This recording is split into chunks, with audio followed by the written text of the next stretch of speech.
नमस्कार, आपण पाहताय कोकणचं नंबर 1 महा चॅनल कोकणसार लाईव्ह बातमीपत्रात आपलं स्वागत। सुरुवात करूया हेडलाईन्सना। कोकणला पावसाचा इशारा, उशिरा येणाऱ्या कर्मचाऱ्यांना जिल्हा परिषद सिओनचा दणका आणि गुढीपाडव्याच्या मुहूर्तावर आंबापेटी मार्केटात। आता पाहूया सविस्तर बातम्या। सावंतवाडी कारागृहामागील छत्रपती संभाजी महाराज चौक इथं शिवपुत्र शंभूराजांचा पूर्णाकृती पुतळा उभारण्यात आलाय। छत्रपती संभाजी महाराजांच्या पुण्यतिथीच्या पूर्वसंध्येला राज्याचे मत्स्य व्यवसाय आणि बंदरे विकास मंत्री तथा जिल्ह्याचे पालकमंत्री नितेश राणे यांनी संभाजी महाराजांच्या स्मारकाला भेट देत अभिवादन केलं।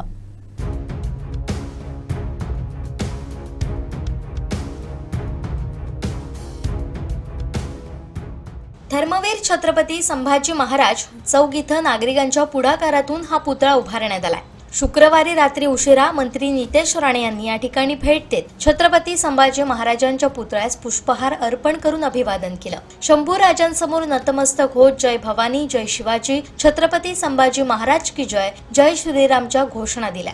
धर्मवीर छत्रपती श्री संभाजी महाराज की जय भवानी, जय भवानी, हर हर हर हर।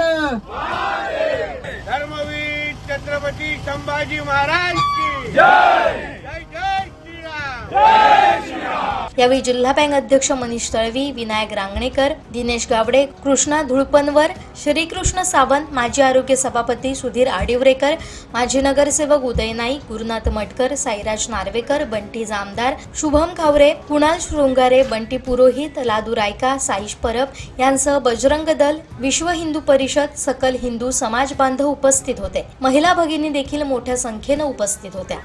सलगी देणे कैसी असे, सकल सुखांचा केला त्याग, म्हणून साधिते तो योग, राजसपरी आता विशेष, काय लिहावे शिवरायांसी आठवावे, जीवित तृणवत मानावे, इहलोकी परलोकी उरावे, कीर्ती रूपे निश्चयाचा महामेरू, बहुत जनांसी आधारू, अखंड स्थितीचा निर्धारू, श्रीमंत योगी पुण्यश्लोक छत्रपती श्री शिवाजी महाराज की, धर्मवीर छत्रपती श्री संभाजी महाराज की, भारत माता की, हिंदू धर्म की, हिंदू राष्ट्र की, हर हर हर हर, जय श्रीराम, जय श्रीराम। जिल्हा परिषदेतील कार्यालयीन कामकाज सकाळी 10 वाजता सुरू असताना 54 कर्मचारी विलंबाने आल्याचं उघड झालं। या विरोधात आता मुख्य कार्यकारी अधिकारी रवींद्र खेबुडकर ऍक्शन मोडवर आलेत। उशिराने येणाऱ्या कर्मचाऱ्यांना त्यांनी थेट दणकाच दिला। पाहुयात नेमकी काय कारवाई करण्यात आली आहे। सिंधुदुर्ग जिल्हा परिषदेतील प्रशासकीय कारभारात सुधारणा व्हावी, जनतेची कामं सुलभ व्हावीत म्हणून जिल्हा परिषदेचे मुख्य कार्यकारी अधिकारी रवींद्र खेबुडकर यांनी धडक पाऊल उचललंय। सिंधुदुर्ग जिल्हा परिषदेतील प्रशासकीय कारभारात सुधारणा व्हावी, जनतेची कामं सुलभ व्हावीत म्हणून जिल्हा परिषदेचे मुख्य कार्यकारी अधिकारी रवींद्र खेबुडकर यांनी धडक पाऊल उचललंय। अनेक विभागांची झाडाझडती त्यांनी सुरू केली आहे। शुक्रवारी तब्बल 54 कर्मचारी विलंबानं आल्याचं रंगेहात सापडले। या कर्मचाऱ्यांना तातडीनं कारणे दाखवा नोटीस बजावण्यात आली आहे। प्रशासकीय राजवटीतील अधिकार सर्वसामान्य जनतेच्या सोयीसाठी वापरल्यानं या कार्यपद्धतीबाबत चांगल्या प्रतिक्रिया उमटल्या। रेखाटल्या। प्रत्येक विभागात सकाळी 10 वाजता आलेल्या सर्व कर्मचाऱ्यांची नोंद घेण्यात आली। यामध्ये विलंबाने आलेले कर्मचारी अलगद सापडले। त्यामुळे मुख्य कार्यकारी अधिकाऱ्यांनी आपल्या विरुद्ध कारवाई का करू नयेत, आपले वेतन का कपात करू नयेत अशा आशयाची नोटीस तातडीनं या कर्मचाऱ्यांना बजावली। त्यामुळे जिल्हा परिषदेत एकच खळबळ उडाली आहे। 2 दिवसांपूर्वी जिल्हा परिषद मधील सर्व विभागांना जिल्हा परिषदेचे मुख्य कार्यकारी अधिकारी रवींद्र खेबुडकर यांनी आकस्मिक भेटी दिल्या। स्थानिक स्वराज्य संस्थांच्या निवडणुका रखडल्यामुळे लोकनियुक्त प्रतिनिधींचा अंकुश जिल्हा परिषदेवर नव्हता। त्यामुळे जिल्हा परिषदा पंचायत समित्यांमध्ये अंकुश नसलेले प्रशासन जाणवत होते। कामाचा निपटारा आणि जनतेला सुविधा देताना दिरंगाई होत होती। रवींद्र खेबुडकर यांनी कार्यभार हाती घेतल्यानंतर त्यांनी सर्व विभागांची झाडाझडती घेतली। आरोग्य, शिक्षण, कृषी, पाणी पुरवठा, स्वच्छता आदी सर्व विभागांना त्यांनी सतर्क केलंय। जनतेची कामं प्रलंबित राहणार नाही यासाठी दक्ष राहावं असे आदेश दिले। कार्यालयाची रचना, कार्यालयांची साफसफाई याकडेही त्यांनी लक्ष देण्याचे आदेश दिले। चहापानासाठी उपहारगृहात रेंगाळणाऱ्या कर्मचाऱ्यांची संख्या शुक्रवारी फार कमी जाणवली। आर्थिक अपहार, कामचुकारपणा आणि कोणतेही कारण न देता रजेवर जाणाऱ्या कर्मचाऱ्यांवरील कारवाईचे प्रस्ताव सादर करावेत असे आदेशही रवींद्र खेबुडकर यांनी दिल्यामुळे प्रशासनात खळबळ उडाली आहे। या बेशिस्त कर्मचाऱ्यांवरील कारवाई आता अटळ असून अशा कर्मचाऱ्यांना निलंबनाच्या कारवाईस सामोरं जावं लागणार आहे। काही दिवसांपूर्वी शिरवल धरण परिसरात दिसलेला हत्तींचा कळप कुमरल, कोलझर, तळकट आदी गावांमध्ये मोठ्या प्रमाणात नुकसान करतोय। गुरुवारी रात्री कुमरल गावात काजूबागेत बोंडू खाऊन शेतकऱ्यांचं नुकसान केलं। ऐन काजूच्या सीझनमध्ये अशा प्रकारे हत्ती नुकसान करत असल्यानं शेतकऱ्यांच्या तोंडचा घास हिरवला जातोय। त्यामुळे शासनानं नुकसान भरपाई देऊन या हत्तींचा कायमचा बंदोबस्त करावा अशी मागणी शेतकऱ्यांमधून केली जाते।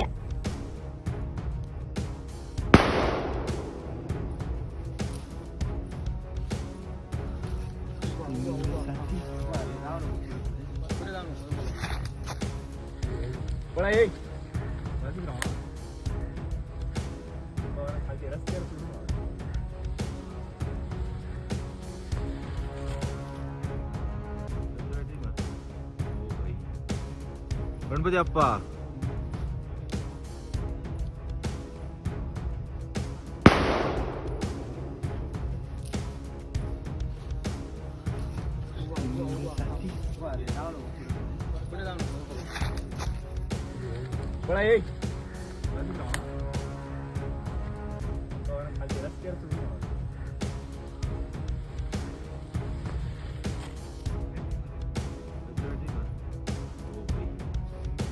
गणपती अप्पा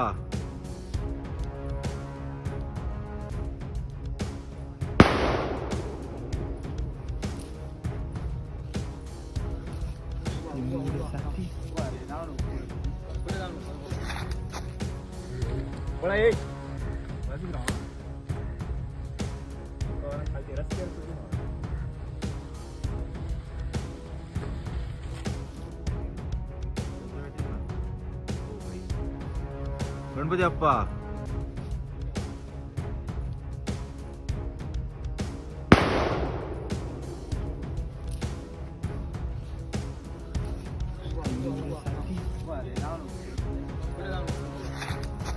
आमदार निलेश राणे यांनी पहिल्या 3 महिन्यातच कोट्यवधींचा विकास निधी मतदारसंघात आणला। त्यासोबतच अभ्यासपूर्ण मांडणीनं राणे ब्रँडची अधिवेशनात मोहर उमटवली। प्रत्येक नागरिकाला अभिमान वाटावं असं काम आमदार निलेश राणे करतात असं प्रतिपादन शिवसेना जिल्हा प्रमुख दत्त सामंत यांनी केलं।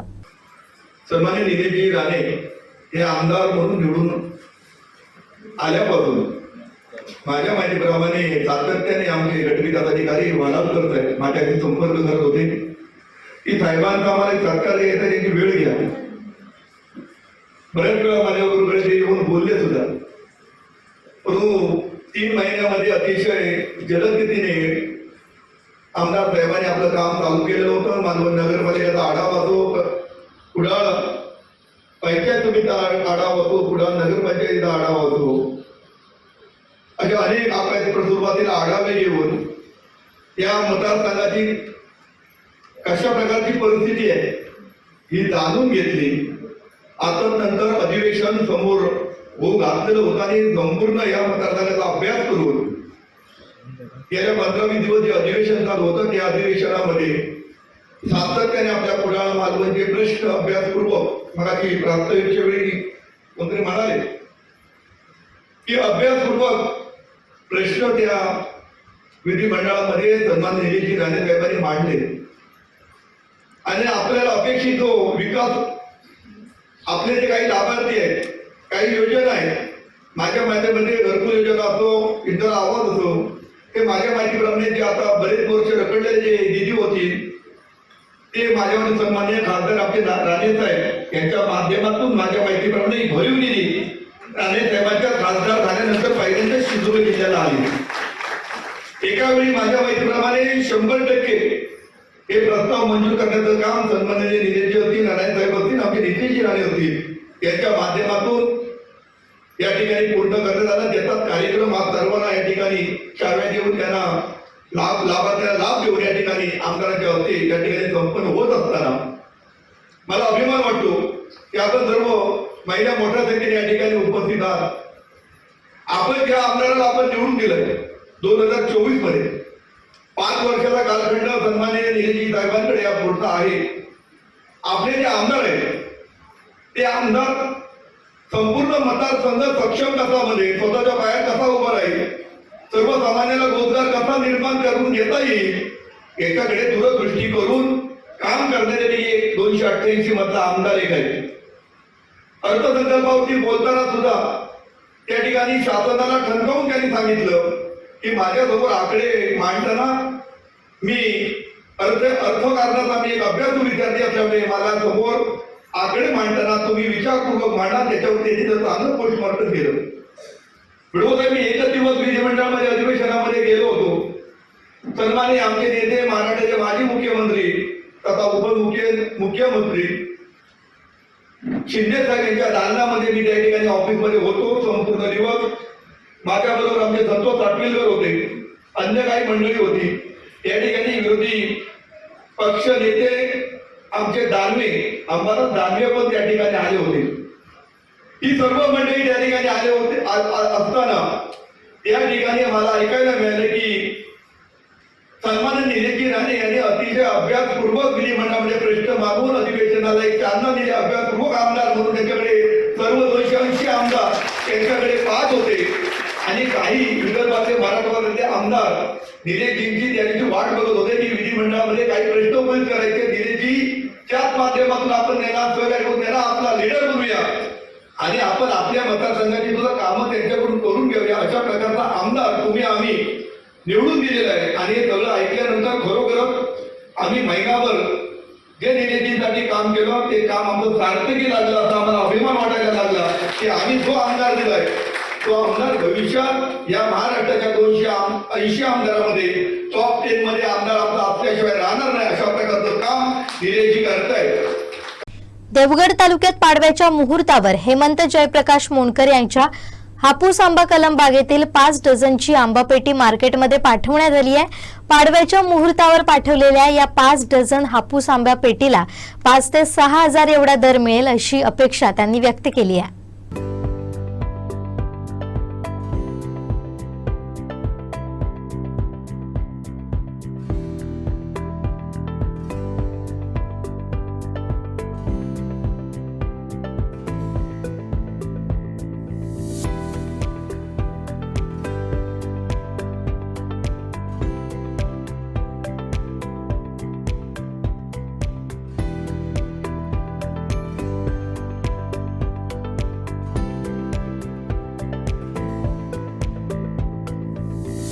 आम्ही पाडव्याच्या मुहूर्तावर आज आम्ही सुरुवात केली आहे आणि सदर असं म्हणजे आता असंख्य शेतकरी त्यांचं पण आता ते पण सुरुवात करतील आणि आनंदाचं वातावरण आहे।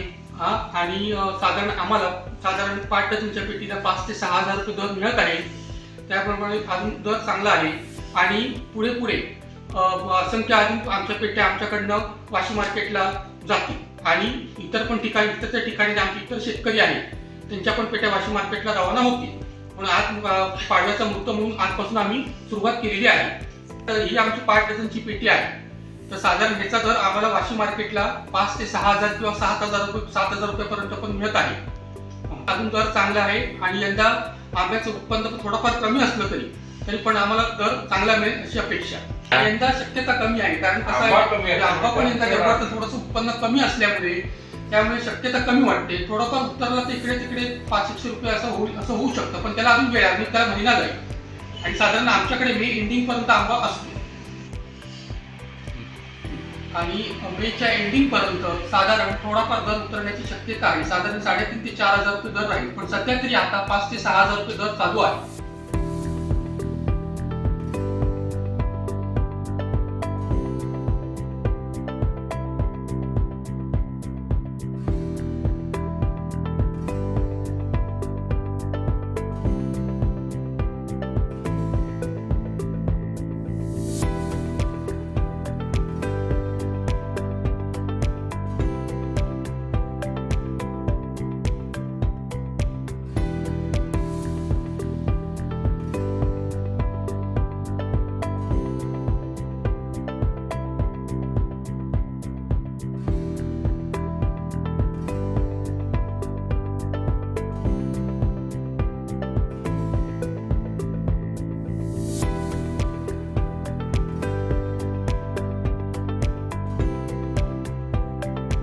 श्री क्षेत्र रेडी श्री गजानन द्वितीय कलशारोहण वर्धापन उत्सव शुक्रवारी 28 मार्चला उत्साहात साजरा करण्यात आला.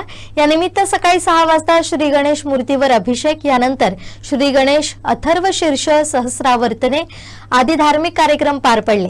यावेळी उपस्थित भाविकांनी दुपारी 12:30 वाजता आरती, तीर्थप्रसाद आणि दुपारी महाप्रसादाचा लाभ घेतला. या वर्धापन दिनी हजारो भाविकांनी आपली उपस्थिती दर्शवत श्री गजाननाचं दर्शन घेतलं.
कोकण आणि मध्य महाराष्ट्राला 29 मार्च ते 1 एप्रिल पर्यंत वादळी वाऱ्यासह अवकाळी पावसाचा इशारा देण्यात आलाय.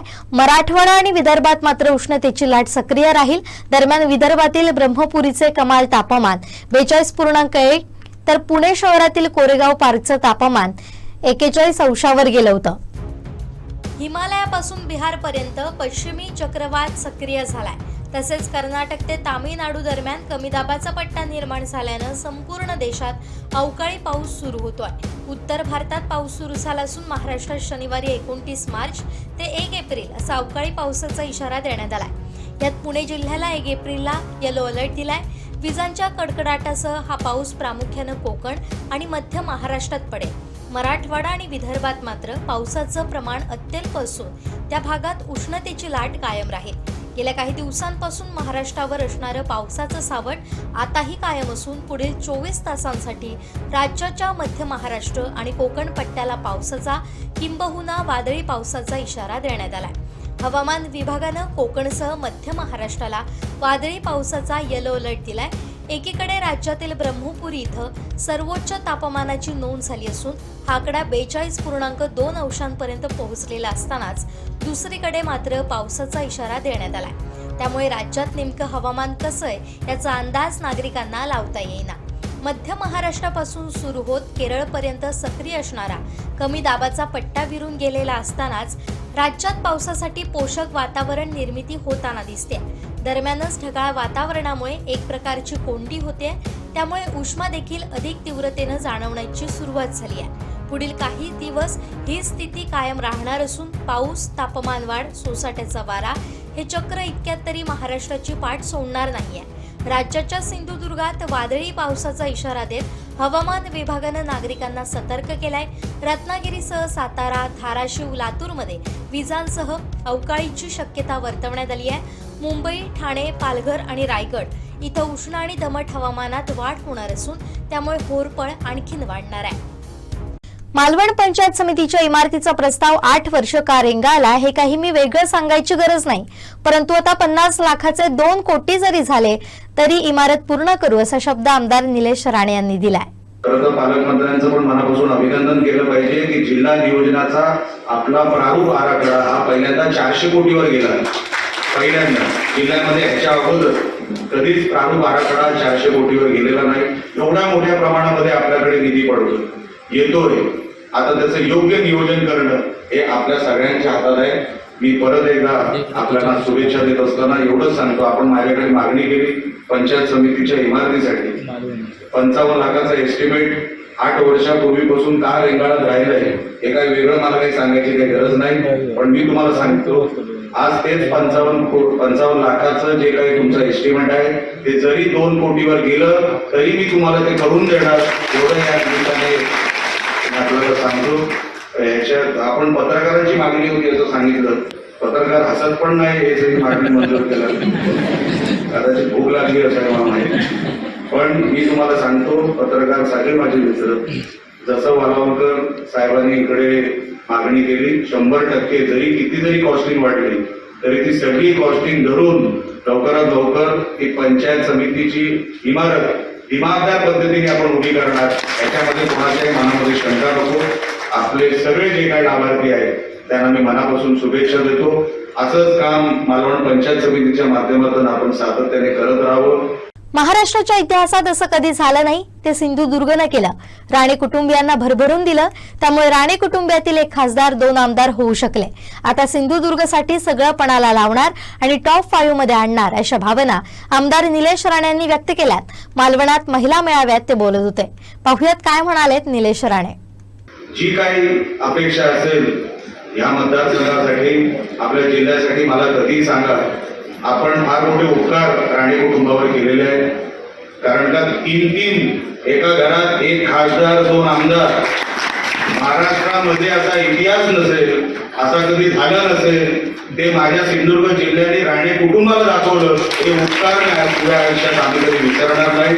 म्हणून राणेसाहेब जेव्हा निवडून आले, जेव्हा खासदारकीला निवडून आले तेव्हा सामंत साहेब मी राणेसाहेबांना सांगितलं, कारण का रत्नागिरीमध्ये आपण मायनस गेलो होतो, सिंधुदुर्गाच्या मतांमुळे राणेसाहेब खासदार होऊ शकले, म्हणून मी राणेसाहेबांना बोललो होतो साहेब काही झालं तरी चालेल, पण या 5 वर्षामध्ये या जिल्ह्यासाठी एवढं उभं करायचं चित्र असं काहीतरी देऊन जायचं की ह्या जिल्ह्याने आपल्याला इतिहासच फक्त नाव नाही, या जिल्ह्याने आपल्याला भरभरून दिलेलं आहे। म्हणून जेवढं भरभरून देता येईल तेवढं या 5 वर्षामध्ये मी आणि माझं सगळं जे काय पणाला लावायचं आहे ते सगळं पणाला लावणार आणि ह्या जिल्ह्याला, माझ्या मतदारसंघाला आणि खास करून या मतदारसंघाला टॉप 5 मतदारसंघात आणण्यासाठी जेवढं काय करता येईल तेवढं सगळं करणार। आपण असाच आशीर्वाद माझ्यावर ठेवावं। धुळवडीच्या पार्श्वभूमीवर वेंगुर्ला शहर, परपवाडा, उभादांडा भागात विविध रंगांची उधळण करून धुळवड साजरी करण्यात आली। शनिवारी शिमगोत्सवाची सांगता होत असतानाच वेंगुर्ल्यात मोठ्या उत्साहात धुळवड साजरी झाली। दुपारनंतर ठिकठिकाणी नागरिकांनी एकत्र येत ढोल, ताशे, डीजेच्या तालावर नृत्याचा ठेका धरत जल्लोष केला। तरुणाईचा उत्साह ओसंडून वाहत होता। विविध रंगांची उधळण करून एकमेकांना रंग लावण्यात आले।